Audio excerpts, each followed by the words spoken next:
Veteranong abogado na may rare acquittal case. Isa lamang ito sa description sa magiging bagong lead defense counsel ni dating Pangulong Rodrigo Duterte sa kanyang kaso sa ICC. Kilalanin siya sa report na ito. Sa susunod na 2 linggo, May 27, nakatakda ang First Status Conference kaugnay ng formal na paglilitis ng International Criminal Court Trial Chamber 3 kay dating Pangulong Rodrigo Duterte para sa kasong Crimes Against Humanity.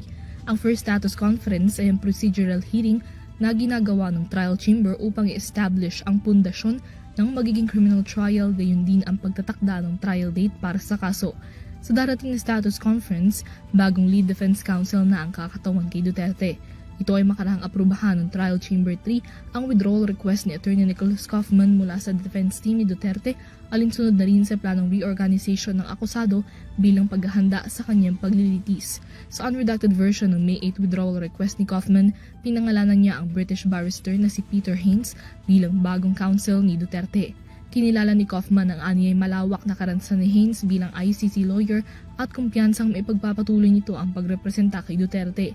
Isa si Haines sa mga ikinokonsidera bilang nangungunang legal practitioners pagdating sa international criminal and humanitarian law at mahigit 25 taong karanasan sa mga criminal tribunals. Nanungkulan si Haines bilang Pangulo ng ICC Bar Association mula 2019 hanggang 2021. Sa ICC, siya ang kumatawan kay Congolese politician John Pierre Bemba sa war crimes and crimes against humanity case nito na nagresulta sa kanyang acquittal noong 2018.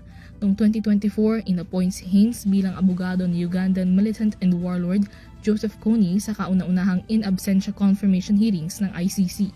Sa labas ng ICC, mayroon din siyang malawak na karanasan sa International Criminal Tribunal for the former Yugoslavia at sa Special Tribunal for Lebanon. Kasabay ng withdrawal request, kinumpirma ni Kaufman na handa si Haines para maging lead counsel ni Duterte.